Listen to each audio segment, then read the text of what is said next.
2 Samuel அதிகாரம் 14. ராஜாவின் இருதயம் அப்சலோமின் மேல் இன்னும் தாங்களாய் இருக்கிறதை செருயாவின் குமாரன் யோவாப் கண்டு, அவன் தெக்கோவாவில் இருக்கிற புத்தியுள்ள ஒரு ஸ்திரீயை அழைத்து, நீ இழவு கொண்டாடுகிறவளைப் போல துக்க வஸ்திரங்களை உடுத்திக்கொண்டு எண்ணெய் பூசிக்கொள்ளாமல் இறந்து போனவனுக்காக நெடுநாள் துக்கிக்கிற ஸ்திரீயைப் போல காண்பித்து, ராஜாவினிடத்தில் போய் அவரை நோக்கி இன்ன பிரகாரமாக சொல் என்று அவள் சொல்ல வேண்டிய வார்த்தைகளை யோவாப் அவள் வாயிலே போட்டான். அப்படியே தெக்கோவா ஊராளான அந்த ஸ்திரீ ராஜாவோடே பேசப்போய் தரையிலே முகங்குப்புற விழுந்து வணங்கி, ராஜாவே ரட்சியும் என்றாள்.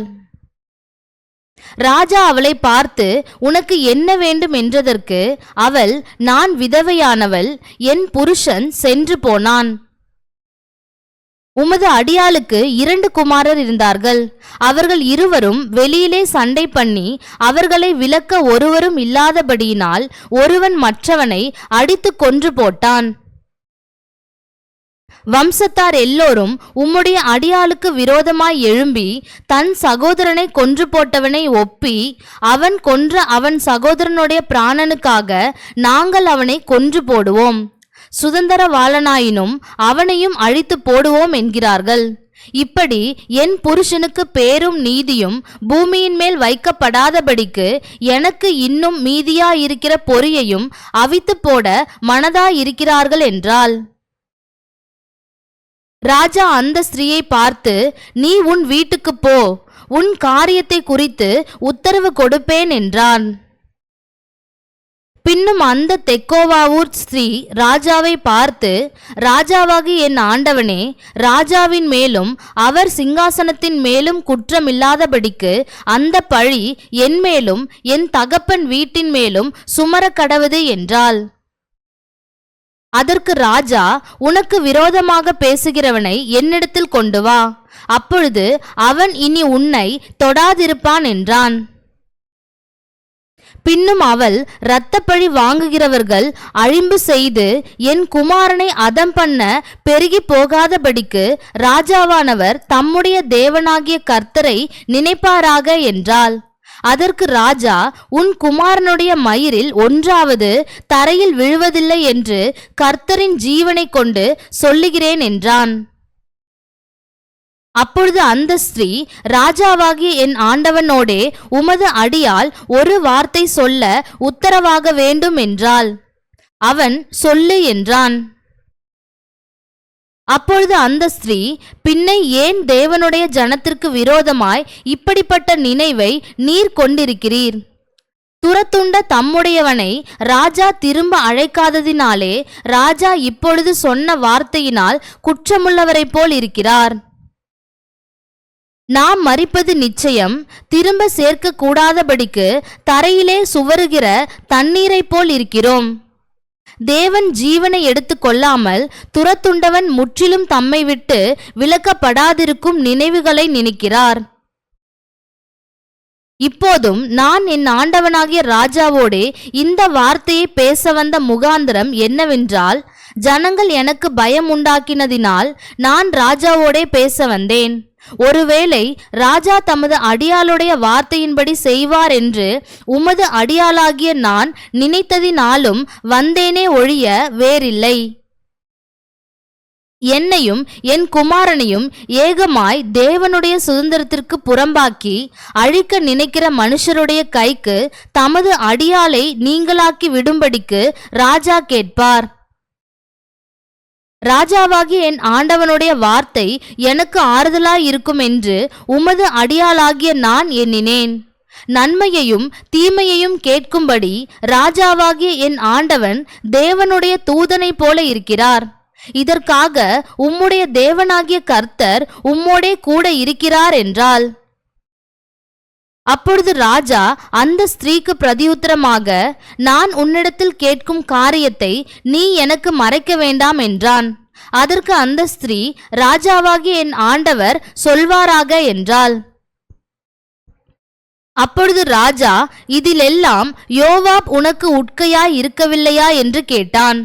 அதற்கு ஸ்திரீ பிரதியுத்தரமாக, ராஜாவாகிய என் ஆண்டவன் சொன்னதற்கெல்லாம் வலது பக்கத்திலாவது இடது பக்கத்திலாவது விலகுவதற்கு ஒருவராலும் கூடாது என்று ராஜாவாகிய என் ஆண்டவனுடைய ஜீவனை கொண்டு சொல்லுகிறேன். உமது அடியானாகிய யோவாப்தான் இதை எனக்கு கற்பித்து அவனே இந்த எல்லா வார்த்தைகளையும் உமது அடியாளின் வாயிலே போட்டான். நான் இந்த காரியத்தை உபமானமாய் பேசுகிறதற்கு உமது அடியானாகிய யோவாப் அதற்கு காரணமாயிருந்தான். ஆனாலும் தேசத்தில் நடக்கிறதையெல்லாம் அறிய என் ஆண்டவனுடைய ஞானம் தேவதூதனுடைய ஞானத்தைப் போல் இருக்கிறது என்றாள். அப்பொழுது ராஜா யோவாபை பார்த்து, இதோ இந்த காரியத்தை செய்கிறேன், நீ போய் அப்சலோம் என்னும் பிள்ளையாண்டானை திரும்ப அழைத்து கொண்டு வா என்றான். அப்பொழுது யோவாப் தரையிலே முகங்குப்புற விழுந்து வணங்கி ராஜாவை வாழ்த்தி, ராஜா தமது அடியானுடைய வார்த்தையின்படி செய்ததினால் என் ஆண்டவனாகிய ராஜாவின் கண்களில் எனக்கு தயை கிடைத்தது என்று இன்று உமது அடியானுக்கு தெரிய வந்தது என்றான். பின்பு யோவாப் எழுந்து கேசூருக்கு போய் அப்சலோமை எருசலேமுக்கு அழைத்து கொண்டு வந்தான். ராஜா, அவன் என் முகத்தை பார்க்க வேண்டியதில்லை, தன் வீட்டுக்கு திரும்பி போகட்டும் என்றான். அப்படியே அப்சலோம் ராஜாவின் முகத்தை பார்க்காமல் தன் வீட்டுக்கு திரும்பி போனான். இஸ்ரவேலர் அனைவருக்குள்ளும் அப்சலோமை போல் சௌந்தரியம் உள்ளவனும் மெச்சி கொள்ளப்பட்டவனும் இல்லை. உள்ளங்கால் தொடங்கி உச்சந்தலை மட்டும் அவனில் ஒரு பழுதும் இல்லாதிருந்தது. அவன் தன் தலைமயிர் தனக்கு பாரமாயிருப்பதினால் வருஷாந்தரம் சிரைத்து கொள்ளுவான். சிரைக்கும் போது அவன் தலைமயிர் ராஜாவுடைய நிறையின்படி 200 சேக்கல் நிறையாயிருக்கும். அப்சலோமுக்கு 3 குமாரரும் தாமார் என்னும் பெயர் கொண்ட ஒரு குமாரத்தியும் பிறந்திருந்தார்கள். இவள் ரூபவதியான பெண்ணாயிருந்தாள்.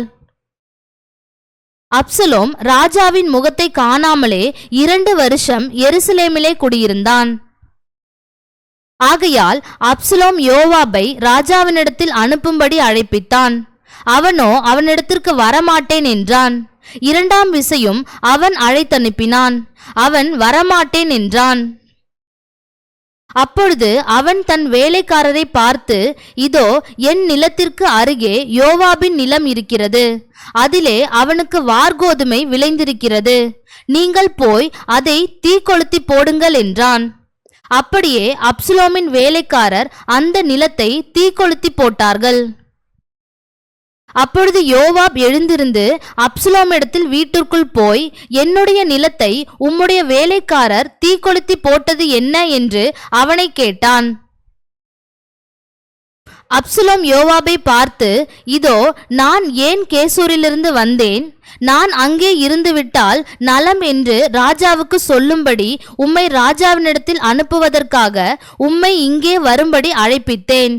இப்போதும் நான் ராஜாவின் முகத்தை பார்க்கட்டும், என்மேல் குற்றம் இருந்தால் அவர் என்னை கொன்று போடட்டும் என்றான். யோவாப் ராஜாவினிடத்தில் போய் அதை அவனுக்கு அறிவித்த போது அப்சலோமை அழைப்பித்தான். அவன் ராஜாவினிடத்தில் வந்து ராஜாவுக்கு முன்பாக தரையிலே முகங்குப்புற விழுந்து வணங்கினான். அப்பொழுது ராஜா அப்சலோமை முத்தமிட்டான். அதிகாரம் 15. இதற்கு பின்பு அப்சலோம் ரதங்களையும் குதிரைகளையும் தனக்கு முன் ஓட 50 சேவகரையும் சம்பாதித்தான். மேலும் அப்சலோம் காலைதோறும் எழுந்திருந்து பட்டணத்து வாசலுக்கு போகிற வழி ஓரத்திலே நின்று கொண்டு, எவனாகிலும் தனக்கு இருக்கிற வழக்கு முகாந்தரமாய் ராஜாவினிடத்தில் நியாயத்திற்காக போகும்போது அவனை அழைத்து, நீ எந்த ஊரான் என்று கேட்பான்.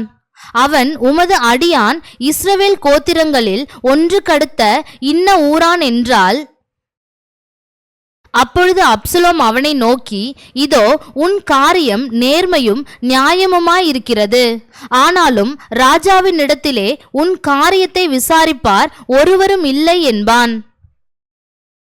பின்னும் அப்சலோம், வழக்கு வியாஜியமுள்ளவர்கள் எல்லோரும் என்னிடத்தில் வந்து, நான் அவர்களுக்கு நியாயம் செய்யும்படிக்கு என்னை தேசத்திலே நியாயாதிபதியாக வைத்தால் நலமாயிருக்கும் என்பான். எவனாகிலும் ஒருவன் அவனை வணங்க வரும்போது அவன் தன் கையை நீட்டி அவனை தழுவி முத்தம் செய்வான். இந்த பிரகாரமாக அப்சலோம் ராஜாவினிடத்தில் நியாயத்திற்காக வரும் இஸ்ரவேலருக்கெல்லாம் செய்து இஸ்ரவேல் மனுஷருடைய இருதயத்தை கவர்ந்து கொண்டான். 40 வருஷம் சென்ற பின்பு அப்சலோம் ராஜாவை நோக்கி, நான் கர்த்தருக்கு பண்ணின என் பொருத்தனையை எப்ரோனில் செலுத்தும்படிக்கு நான் போக உத்தரவு கொடும். கர்த்தர் என்னை எருசலேமுக்கு திரும்பி வர பண்ணினால் கர்த்தருக்கு ஆராதனை செய்வேன் என்று உமது அடியானாகிய நான் சீரியா தேசத்தில் கேசூரிலே குடியிருக்கும் போது பொருத்தனை பண்ணினேன் என்றான். அதற்கு ராஜா சமாதானத்தோடே போ என்றான். அப்பொழுது அவன் எழுந்து எப்ரோனுக்கு போனான். அப்சலோம் இஸ்ரவேல் கோத்திரங்களுக்கெல்லாம் வேவுக்காரரை அனுப்பி, நீங்கள் எக்கால தொனியை கேட்கும்போது அப்சலோம் எப்ரோனிலே ராஜாவானான் என்று சொல்லுங்கள் என்று சொல்லி வைத்திருந்தான். எருசலேமிலிருந்து வரவழைக்கப்பட்ட 200 பேர் அப்சலோமோடே கூட போனார்கள். அவர்கள் வஞ்சகமின்றி அறியாமையினால் போனார்கள். அப்சலோம் பலிகளை செலுத்தும் போது தாவீதின் ஆலோசனைக்காரனாகிய அகிதோப்பேல் என்னும் கீலோனியனையும் அவன் ஊராகிய கீலோவிலிருந்து வரவழைப்பித்தான். அப்படியே கட்டுப்பாடு பலத்து ஜனங்கள் அப்சலோமினிடத்தில் திரளாய் வந்து கூடினார்கள். அதை அறிவிக்கிற ஒருவன் தாவீதினிடத்தில் வந்து, இஸ்ரவேலில் ஒவ்வொருவருடைய இருதயமும் அப்சலோமை பற்றி போகிறது என்றான். அப்பொழுது தாவீது எருசலேமிலே தன்னிடத்தில் உள்ள தன்னுடைய எல்லா ஊழியக்காரரையும் நோக்கி, எழுந்து ஓடிப்போவோம், இல்லாவிட்டால் நாம் அப்சலோமுக்கு தப்ப இடமில்லை. அவன் தீவிரித்து நம்மிடத்தில் வந்து நம்மை பிடித்து நம்மேல் பொல்லாப்பு வரப்பண்ணி நகரத்தை பட்டய கருக்கினால் சங்காரம் பண்ணாதபடிக்கு தீவிரமாய் புறப்படுங்கள் என்றான். ராஜாவின் ஊழியக்காரர் ராஜாவை பார்த்து, இதோ ராஜாவாகிய எங்கள் ஆண்டவன் கட்டளையிடும் காரியத்தை எல்லாம் செய்ய உமது அடியாராகிய நாங்கள் ஆயத்தமாயிருக்கிறோம் என்றார்கள். அப்படியே ராஜாவும் அவனுடைய வீட்டார் எல்லோரும் கால்நடையாய் புறப்பட்டார்கள். வீட்டை காக்க ராஜா மறுமனையாட்டிகளாகிய 10 ஸ்திரீகளை பின்வைத்தான். ராஜாவும் சமஸ்த ஜனங்களும் கால்நடையாய் புறப்பட்டு சற்று தூரம் போய் ஒரு இடத்திலே தரித்து நின்றார்கள். அவனுடைய ஊழியக்காரர் எல்லோரும் கிரேத்தியர் யாவரும் பிளேத்தியர் யாவரும் அவன் பக்கத்திலே நடந்து போனார்கள். காத்தூரிலிருந்து கால்நடையாய் வந்திருந்த 600 பேராகிய கித்தியர் எல்லோரும் ராஜாவுக்கு முன்பாக நடந்தார்கள். அப்பொழுது ராஜா கித்தியனாகிய ஈத்தாயை பார்த்து, நீ எங்களுடனே கூட வருவானேன்? நீ திரும்பி போய் ராஜாவுடனே கூட இரு. நீ அந்நிய தேசத்தான், நீ உன் இடத்திற்கு திரும்பி போகலாம். நீ நேற்றுதானே வந்தாய், இன்று நான் உன்னை எங்களோட நடந்து வரும்படிக்கு அழைத்து கொண்டு போகலாமா? நான் போகக்கூடிய இடத்திற்கு போகிறேன், நீ உன் சகோதரரையும் அழைத்து கொண்டு திரும்பி போ. கிருபையும் உண்மையும் உன்னோடே இருப்பதாக என்றான். ஆனாலும் ஈத்தாய் ராஜாவுக்கு பிரதியுத்தரமாக, ராஜாவாகிய என் ஆண்டவன் எங்கே இருப்பாரோ அங்கே உமது அடியானும் செத்தாலும் பிழைத்தாலும் இருப்பான் என்று கர்த்தருடைய ஜீவனையும் ராஜாவாகிய என் ஆண்டவனுடைய ஜீவனையும் கொண்டு சொல்லுகிறேன் என்றான். அப்பொழுது தாவீது ஈத்தாயை நோக்கி, நடந்து வா என்றான். அப்படியே கித்தியனாகிய ஈத்தாயும் அவனுடைய எல்லா மனுஷரும் அவனோடு இருக்கிற எல்லா பிள்ளைகளும் நடந்து போனார்கள். சகல ஜனங்களும் நடந்து போகிற போது தேசத்தார் எல்லோரும் மகா சத்தமாய் அழுதார்கள். ராஜா கீதரோன் ஆற்றை கடந்தான். ஜனங்கள் எல்லோரும் வனாந்தரத்திற்கு போகிற வழியே நடந்து போனார்கள். சாதோக்கும் தேவனுடைய உடன்படிக்கை பெட்டியை அவனோடே கூட இருந்து சுமக்கிற சகல லேவியரும் வந்து தேவனுடைய பெட்டியை அங்கே வைத்தார்கள். ஜனங்கள் எல்லோரும் நகரத்திலிருந்து கடந்து தீருமட்டும் அபியத்தார் திரும்பி போயிருந்தான். ராஜா சாதோக்கை நோக்கி, தேவனுடைய பெட்டியை நகரத்திற்கு திரும்ப கொண்டு போ. கர்த்தருடைய கண்களில் எனக்கு கிருபை கிடைத்ததானால் நான் அதையும் அவர் வாசஸ்தலத்தையும் பார்க்கிறதற்கு என்னை திரும்ப வரப்பண்ணுவார். அவர் உன்மேல் எனக்கு பிரியமில்லை என்பாராகில் இதோ இங்கே இருக்கிறேன், அவர் தம்முடைய பார்வைக்கு நலமானபடி எனக்கு செய்வாராக என்றான். பின்னும் ராஜா ஆசாரியனாகிய சாதோக்கை நோக்கி, நீ ஞான திருஷ்டிக்காரன் அல்லவோ? நீ சமாதானத்தோடே நகரத்திற்கு திரும்பு.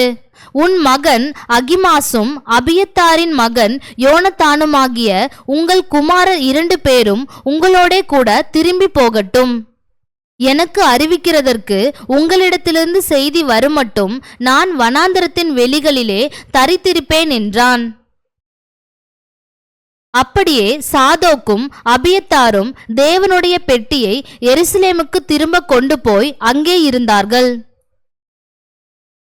தாவீது தன் முகத்தை மூடி வெறுங்காலால் நடந்து அழுது கொண்டு ஒலிவ மலையின் மேல் ஏறி போனான். அவனோடு இருந்த சகல ஜனங்களும் முகத்தை மூடி அழுது கொண்டு ஏறினார்கள். அப்சலோமோடே கட்டுப்பாடு பண்ணினவர்களுடன் அகித்தோப்பேலும் சேர்ந்திருக்கிறான் என்று தாவீதுக்கு அறிவிக்கப்பட்ட போது தாவீது, கர்த்தாவே, அகித்தோப்பேலின் ஆலோசனையை பைத்தியமாக்கி விடுவீராக என்றான். தாவீது மலையின் உச்சி மட்டும் வந்து அங்கே தேவனை பணிந்து கொண்ட போது இதோ அர்க்கியனாகிய ஊசாய் தன் வஸ்திரத்தை கிழித்து கொண்டு தலையின் மேல் புழுதியை போட்டு கொண்டவனாய் அவனுக்கு எதிர்பட்டான்.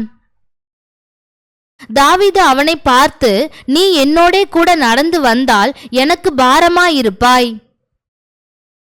நீ நகரத்திற்கு திரும்பி போய் அப்சலோமை நோக்கி, ராஜாவே, உம்முடைய ஊழியக்காரனாய் இருப்பேன்.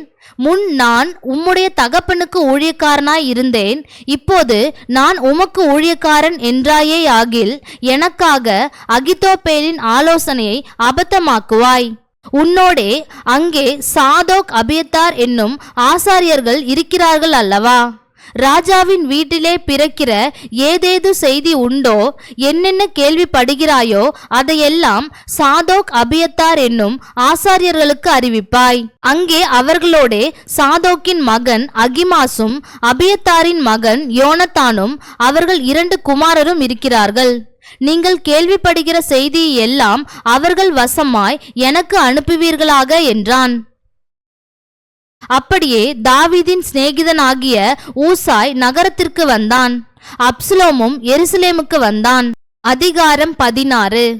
தாவீது மலையுச்சியிலிருந்து சற்றப்புறம் நடந்து போனபோது இதோ மேவிபோசேத்தின் காரியக்காரனாகிய சீபா பொதிகளை சுமக்கிற 2 கழுதைகளை ஓட்டிக்கொண்டு வந்து அவனை சந்தித்தான். அவைகளில் 200 அப்பங்களும் வற்றலான 100 திராட்சப்பழ குலைகளும் வசந்த காலத்து பலனான 100 குலைகளும் 1 துருத்தி திராட்சரசமும் இருந்தது. ராஜா சீபாவை பார்த்து, இவைகள் என்னத்திற்கு என்று கேட்டதற்கு சீபா, கழுதைகள் ராஜாவின் வீட்டார் ஏறுகிறதற்கும் அப்பங்களும் பழங்களும் வாலிபர் புசிக்கிறதற்கும் திராட்சரசம் வனாந்தரத்தில் விடாய்த்து போனவர்கள் குடிக்கிறதற்குமே என்றான். அப்பொழுது ராஜா, உன் ஆண்டவனுடைய குமாரன் எங்கே என்று கேட்டதற்கு சீபா ராஜாவை நோக்கி, எருசலேமில் இருக்கிறான். இன்று இஸ்ரவேல் வீட்டார் என் தகப்பனுடைய ராஜ்யத்தை என் வசமாய் திரும்ப பண்ணுவார்கள் என்றான் என்று சொன்னான். அப்பொழுது ராஜா சீபாவை நோக்கி, மேவிபோசேத்திற்கு உண்டானதெல்லாம் உன்னுடையதாயிற்று என்றான். அதற்கு சீபா, ராஜாவாகிய என் ஆண்டவனே, உம்முடைய கண்களில் எனக்கு தயை கிடைக்க வேண்டும் என்று நான் பணிந்து கேட்டுக்கொள்கிறேன் என்றான். தாவீது ராஜா பஹீரும் மட்டும் வந்தபோது இதோ சவுல் வீட்டு வம்சத்தானாயிருக்கிற கேராவின் குமாரனாகிய சீமேயி என்னும் பேருள்ள ஒரு மனுஷன் அங்கே இருந்து புறப்பட்டு தூஷித்து கொண்டே நடந்து வந்து, சகல ஜனங்களும் சகல பலசாலிகளும் தாவீதின் வலது புறமாகவும் இடது புறமாகவும் நடக்கையில் தாவீதின் மேலும் தாவீது ராஜாவுடைய சகல ஊழியக்காரர் மேலும் கற்களை எறிந்தான். சீமேயி அவனை தூஷித்து, இரத்த பிரியனே, பேலியாளின் மனுஷனே, தொலைந்து போ, தொலைந்து போ. சவுலின் ஸ்தலத்தில் ராஜாவான உன்மேல் கர்த்தர் சவுல் வீட்டாரின் இரத்தப்பழியை திரும்ப பண்ணினார். கர்த்தர் ராஜ்ய பாரத்தை உன் குமாரனாகிய அப்சலோமின் கையில் ஒப்பு கொடுத்தார். இப்போதும் இதோ உன் அக்கிரமத்தில் அகப்பட்டாய், நீ இரத்த பிரியனான மனுஷன் என்றான். அப்பொழுது செருயாவின் குமாரன் அபிசாய் ராஜாவை நோக்கி, அந்த செத்த நாய் ராஜாவாகிய என் ஆண்டவனை தூஷிப்பானேன், நான் போய் அவன் தலையை வாங்கி போடட்டுமே என்றான்.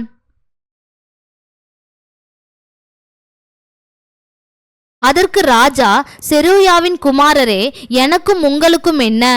அவன் என்னை தூசிக்கட்டும், தாவீதை தூசிக்க வேண்டும் என்று கர்த்தர் அவனுக்கு சொன்னார்.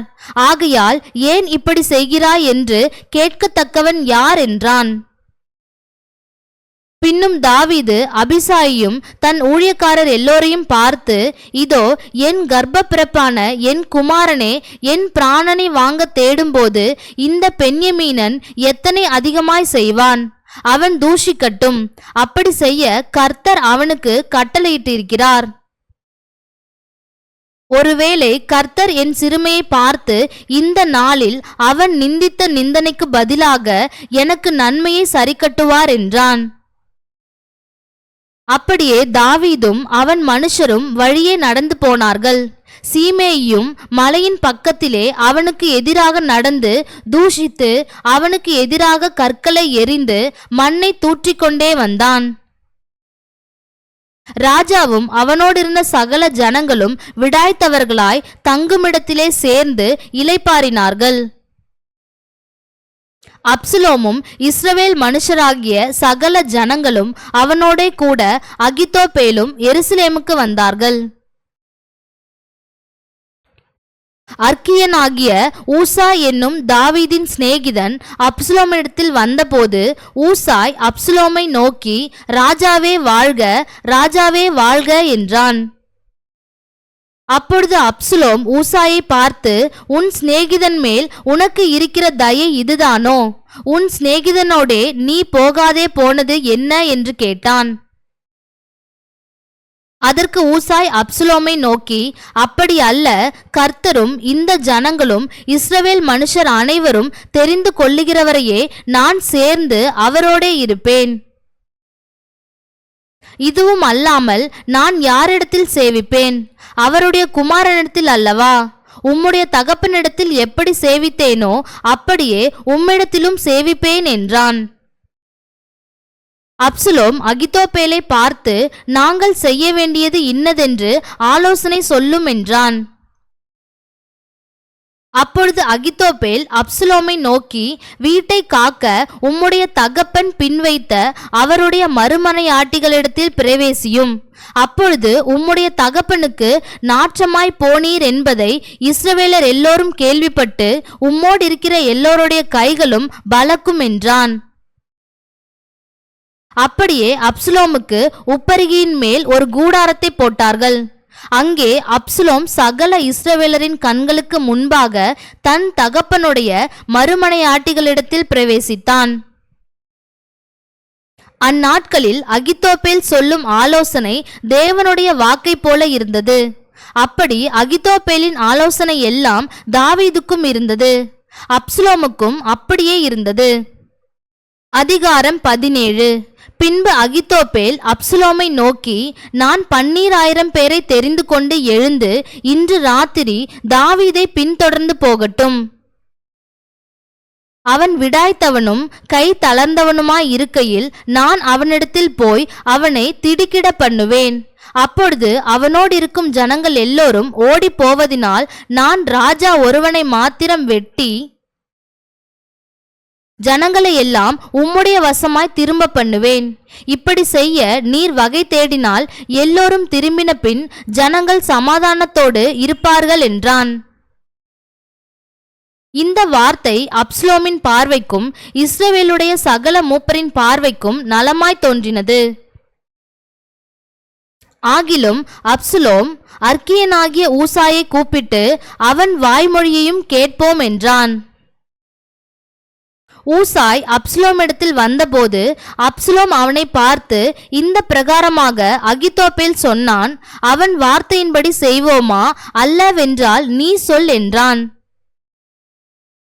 அப்பொழுது ஊசாய் அப்சலோமை நோக்கி, அகித்தோப்பேல் இந்த விசை சொன்ன ஆலோசனை நல்லதல்ல என்றான். மேலும் ஊசாய், உம்முடைய தகப்பனும் அவன் மனுஷரும் பலசாலிகள் என்றும் வெளியிலே குட்டிகளை பறிகொடுத்த கரடியைப் போல மனமெரிகிறவர்கள் என்றும் நீர் அறிவீர். உம்முடைய தகப்பன் யுத்த வீரனுமாயிருக்கிறார். அவர் காலத்தில் ஜனங்களோடே தங்க மாட்டார். இதோ அவர் இப்பொழுது ஒரு கெபியிலாவது வேறே யாதோரிடத்திலாவது ஒளித்திருப்பார். துவக்கத்திலே தானே நம்முடையவர்களில் சிலர் பட்டார்களேயானால் அதை கேட்கிற யாவரும் அப்சலோமை பின் செல்லுகிற ஜனங்களில் சங்காரம் உண்டாயிற்று என்பார்கள். அப்பொழுது சிங்கத்தின் இருதயத்திற்கொத்த இருதயமுள்ள பலவானா இருக்கிறவனும் கூட கலங்கி போவான். உம்முடைய தகப்பன் சௌரவியவான் என்றும் அவரோடு இருக்கிறவர்கள் பலசாலிகள் என்றும் இஸ்ரவேலர் எல்லோரும் அறிவார்கள். ஆதலால் நான் சொல்லுகிற யோசனையாவது, தான் முதல் பெயர்செபா மட்டும் இருக்கிற கடற்கரை மணலத்தனை திரட்சியான இஸ்ரவேலர் எல்லோரும் உம்மண்டையில் கூடப்பட்டு நீதானே கூட யுத்தத்திற்கு போக வேண்டும். அப்பொழுது அவரை கண்டுபிடிக்கிற எவ்விடத்தில் ஆகிலும் நாம் அவரிடத்தில் போய் பனி பூமியின் மேல் இறங்குவது போல அவர் மேல் இறங்குவோம். அப்படியே அவரோடு இருக்கிற எல்லா மனுஷரிலும் ஒருவனும் அவருக்கு மீந்திருப்பதில்லை. ஒரு பட்டணத்திற்குள் புகுந்தாரேயானால் இஸ்ரவேலர் எல்லோரும் அந்த பட்டணத்தின் மேல் கயிறுகளை போட்டு அங்கே ஒரு பொடிக்கல்லும் காணப்படாதே போகும் மட்டும் அதை இழுத்து ஆற்றிலே போடுவார்கள் என்றான். அப்பொழுது அப்சலோமும் இஸ்ரவேல் மனுஷர் அனைவரும் அகித்தோப்பேலின் ஆலோசனையை பார்க்கிலும் அர்க்கியனாகிய ஊசாயின் ஆலோசனை நல்லது என்றார்கள். இப்படி கர்த்தர் அப்சலோமின் மேல் பொல்லாப்பை வரப்பண்ணும் பொருட்டு அகித்தோப்பேலின் நல்ல ஆலோசனையை அபத்தமாக்குகிறதற்கு கர்த்தர் கட்டளையிட்டார். பின்பு ஊசாய் சாதோக் அபியத்தார் என்னும் ஆசாரியர்களை பார்த்து, இன்னபடி அகித்தோப்பேல் அப்சலோமுக்கும் இஸ்ரவேலின் மூப்பருக்கும் ஆலோசனை சொன்னான், நானோ இன்னபடி ஆலோசனை சொன்னேன். இப்பொழுதும் நீங்கள் சீக்கிரமாய் தாவீதுக்கு அறிவிக்கும்படி செய்தி அனுப்பி, நீர் இன்று ராத்திரி வனாந்தரத்தின் வெளிகளிலே தங்க வேண்டாம். ராஜாவும் அவரோடு இருக்கிற சகல ஜனங்களும் விழுங்கப்படாதபடிக்கு தாமதம் இல்லாமல் அக்கறைப்பட வேண்டும் என்று சொல்லுங்கள் என்றான். யோனத்தானும் அகிமாசும் தாங்கள் நகரத்தில் பிரவேசிக்கிறதினால் காணப்படாதபடிக்கு என்ரோகேல் அண்டை நின்று கொண்டிருந்தார்கள். ஒரு வேலைக்காரி போய் அதை அவர்களுக்கு சொன்னாள். அவர்கள் தாவீது ராஜாவுக்கு அதை அறிவிக்க போனார்கள். ஒரு பிள்ளையாண்டான் அவர்களை கண்டு அப்சலோமுக்கு அறிவித்தான். ஆகையால் அவர்கள் இருவரும் சீக்கிரமாய் போய் பகூரிமில் இருக்கிற ஒரு மனுஷன் வீட்டிற்குள் பிரவேசித்தார்கள். அவன் முற்றத்தில் ஒரு கிணறு இருந்தது. அதில் இறங்கினார்கள். வீட்டுக்காரி ஒரு பாயை எடுத்து கிணற்று வாயின் மேல் விரித்து காரியம் வெளிப்படாதபடிக்கு அதின் மேல் நொய்யை பரப்பி வைத்தாள். அப்சலோமின் சேவகர் அந்த ஸ்திரீயினிடத்தில் வீட்டிற்குள் வந்து, அகிமாசும் யோனத்தானும் எங்கே என்று கேட்டார்கள். அவர்களுக்கு அந்த ஸ்திரீ வாய்க்காலுக்கு அப்பாலே போய்விட்டார்கள் என்றாள். இவர்கள் தேடி காணாதே போய் எருசலேமுக்கு திரும்பினார்கள். இவர்கள் போன பிற்பாடு அவர்கள் கிணற்றிலிருந்து ஏறி வந்து தாவீது ராஜாவுக்கு அறிவித்து, தாவீதை நோக்கி, சீக்கிரமாய் எழுந்து ஆற்றை கடந்து போங்கள். இன்னபடி அகித்தோப்பேல் உங்களுக்கு விரோதமாய் ஆலோசனை சொன்னான் என்றார்கள். அப்பொழுது தாவீதும் அவனோடு இருந்த சகல ஜனங்களும் எழுந்து யோர்தானை கடந்து போனார்கள். பொழுது விடுகிறதற்குள்ளாக யோர்தானை கடவாதவன் ஒருவனும் இல்லை. அகித்தோப்பேல் தன் யோசனையின்படி நடக்கவில்லை என்று கண்டபோது தன் கழுதையின் மேல் சேணம் வைத்து ஏறி தன் ஊரில் இருக்கிற தன் வீட்டுக்கு போய் தன் வீட்டு காரியங்களை ஒழுங்குபடுத்தி 4 கொன்று செத்தான்.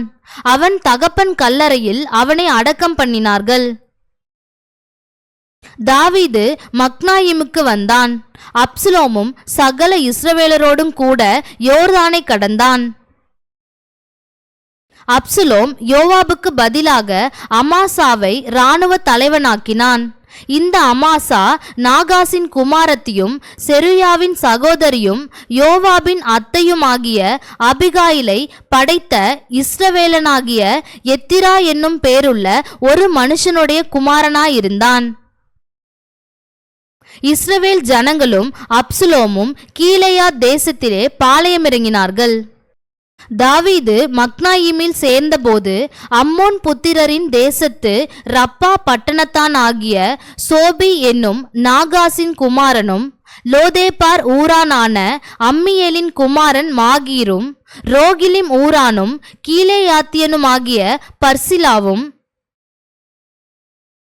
மெத்தைகளையும் கலங்களையும் மண் பாண்டங்களையும் கோதுமையையும் வார்கோதுமையையும் மாவையும் வறுத்த பயற்றையும் பெரும் பயற்றையும் சிறு பயற்றையும் வறுத்த சிறு பயற்றையும் தேனையும் வெண்ணெயையும் ஆடுகளையும் பால் கட்டிகளையும் தாவீதுக்கும் அவனோடிருந்த ஜனங்களுக்கும் சாப்பிடுகிறதற்கு கொண்டு வந்தார்கள். அந்த ஜனங்கள் வனாந்தரத்திலே பசியும் இளைப்பும் தவணமுமாயிருப்பார்கள் என்று இப்படி செய்தார்கள்.